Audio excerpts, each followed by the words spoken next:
Hello students, superposition of wave आपण त्याच्यातला पुढचा पॉईंट पाहणार आहोत. आपण मागचे जे 2 पॉईंट पाहिलेले आहेत, ओपन एंड आणि क्लोज एंड वन एंड, तर त्याच्यासारखाच आहे हा पॉईंट. तर vibration produced in a string. आता स्ट्रिंगमध्ये आपण तो प्रोड्यूस करणार आहोत ट्युनिंग फोर्कच्या साह्याने, ट्रान्सवर्स वेव्ह. मग तिथे काय तयार होते? Tuning fork transverse wave can be produced along the string, and considered stretched string, the length is the L, and this is between the two rigid support. Means आता या फिगरमध्ये आपण जर पाहिले तर हे 3 मोड आपण पाहणार आहोत, इथे शिकणार आहोत. तर this is the L means the length of the string. ही जी स्ट्रिंग आहे ती आपण रिजिड सपोर्टला, हे 2 आहेत ते रिजिड सपोर्टला काय केलेली आहे? प्लग केलेली आहे. आणि transverse wave 1 loop is formed in the first mode, vibration of mode. आता हा 1 लूप तयार झालेला आहे. This is the node and node, आणि इथे काय आहे? अँटी नोड तयार झालेला आहे. ओके, मग 1 लूप, नोड नोड डिस्टन्स किती असतं? λ/2. हे किती लेंथमध्ये झालेले? L is the length of the string. Means length of a loop is λ/2 is equal to L. L एवढ्या याच्यामध्ये किती लूप आहे? 1. म्हणजेच तो किती झाला? λ/2. मग लॅम्डाची व्हॅल्यू काय येईल? 2L. And the frequency of the vibrating string N is equal to V/λ. मग आपण लॅम्डाची व्हॅल्यू इथे सबस्टिट्यूट केली, 2L. ओके, आणि व्हीची जी व्हॅल्यू आहे ही डिरेक्टली आपण इथे लिहिलेली आहे. This is V is equal to √T/m. Here T is the tension in the string, म्हणजे tension applied to the string म्हणजे टेन्शन आहे, आणि m is the mass per unit length. Okay, आता n इज इक्वल टू, मग value काय येईल? 1/2L √T/m. आपण हे अरेंजमेंट करून मांडलेलं आहे, बरोबर? सिम्प्लिफिकेशन मांडलेले, त्यालाच आपण काय म्हणणार? n is the fundamental frequency, or त्यालाच दुसऱ्या भाषेत आपण काय म्हणतो? First harmonic. ओके, मग आता आपण सेकंड मोड पाहणार आहोत. म्हणजे ही सेकंड फिगर पाहिली, याच्यामध्ये किती लूप्स तयार झालेले आहेत? 2 लूप्स. आणि लेंथ किती आहे? L. Length of the string is L.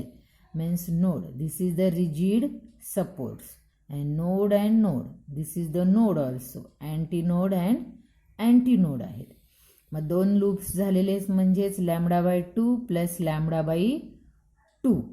म्हणजेच काय व्हॅल्यू येणार? प्लस केल्यावर तुम्हाला λ1 इज इक्वल टू L, किंवा λ/2 इज इक्वल टू, असं जरी लेंथ ऑफ द लूपचं इक्वेशन मांडले, L is equal to L/2, तरी तुम्हाला λ1 इज इक्वल टू व्हॅल्यू काय येणार आहे? L. मागे मी शिकवलं होतं ती मेथड वापरली तरी चालेल, किंवा लेंथ ऑफ द लूप म्हणजे एका स्ट्रिंग Lमध्ये किती झालेले आहेत? हाफमध्ये 1 लूप तयार झाले, L/2 मध्ये हाफ लूप म्हणजे 1 लूप तयार झाला, आणि हाफमध्ये दुसरा झालेला आहे. असं केलं तरी चालेल, कोणतंही इक्वेशन कशाही प्रकारे मांडलं तरी आन्सर तेच येणार. λ1 इज इक्वल टू L. मग N1 is the frequency is equal to V/λ1. Substitute the value here, λ1/L √T/n. This is the value of V, and N1 is the frequency. मग this is the twice of the fundamental frequency. मग mathematical equation N1 is equal to 2N, and this frequency is called the second harmonic frequency or the first overtone. ओके, मग आपण मागे पाहिलं होतं त्याचप्रमाणे, म्हणजे this is the harmonics and this is the overtone frequency. ही ट्वाईस आली फंडामेंटलपेक्षा. आता next is the third mode आहे. थर्ड मोडमध्ये त्या लेंथमध्ये किती loops? How many loops are? 3 loops आहेत. म्हणजेच आपल्याला काय ना, λ/2 प्लस λ/2 प्लस λ/2 त्यांनी जरी केलं, किंवा λ/2 1 loop is formed in the 3 भागात त्याचे काय? L divided by 3. λ2 ची व्हॅल्यू काय येईल? Is equal to 2L/3. We substitute the value here, and this is the value of V. 3/2L. म्हणजेच हा काय झाला, हा जो भाग आहे this is the fundamental frequency. N2 is equal to thrice of the fundamental frequency and this is the third harmonic frequency or second overtone. Okay, similarly for higher modes, मग तुम्ही असे पुढे चार मोड घेतला, पाचवा घेतला, सहावा घेतला तरी all harmonics are the present. Similarly for higher modes of vibration of the string or frequencies of vibrations are as 4 and 5 and 6 and so on as. Okay, next point आहे आपला, तर त्याच्यावरून आपण लॉज घेणार आहोत या इक्वेशनवरून. तर लॉज काय आहेत, the laws of a vibrating string. हे 3 लॉ आहेत. The fundamental equation, fundamental frequency of a vibrating string under a tension, हे काय आलेलं आहे आपल्याला, N is equal to 1/2L √T/M. Okay, मग आपल्याला या प्रत्येक नोटिफिकेशनचे काय माहिती पाहिजेत, मिनिंग माहिती पाहिजेत. N means the fundamental frequency, L means the vibrating length of the vibrating string, T is tension applied to the string आणि M is the mass per unit length or linear density. Okay, मग first law आहे law of a length.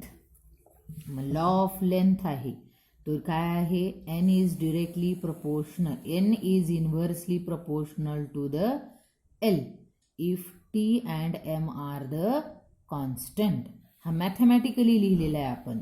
N is inversely, N means the fundamental frequency of vibrating string is inversely proportional to the length of the vibrating string when if the tension and mass per unit length are constant. Okay, this is the first law. आपण हे practically पाहणार आहोत, प्रॅक्टिकलच्या सहाय्याने हे prove करणार आहोत. Second law आहे law of tension.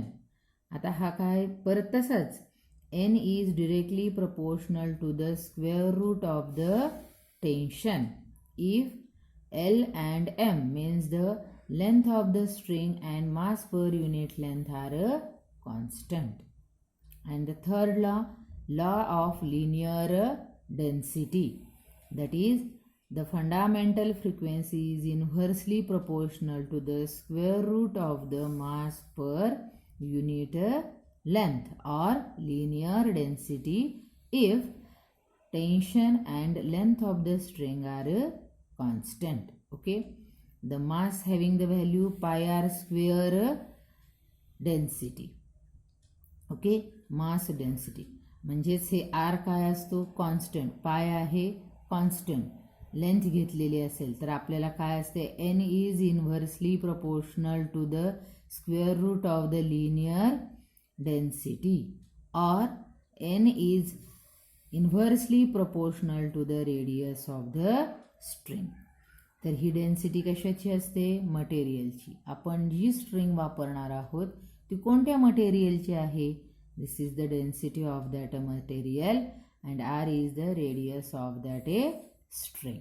Okay, and this is the 3 laws of the vibrating string. हे आपण प्रॅक्टिकलच्या सहाय्याने याचं काय करणार आहोत, व्हेरिफिकेशन करणार आहोत. प्रॅक्टिकललाही तुम्हाला लॉ आहेत आणि हे मॅथमॅटिकली म्हणजे कॅल्क्युलेशन करून आपण N is inversely proportional to L means काय येणार, NL is equal to constant, proportionality get constant. असं करून आपण तो काय करणार आहोत, मॅथमॅटिक्सने किंवा कॅल्क्युलेशनच्या सहाय्याने प्रूव्ह करणार आहोत. Okay, thank you.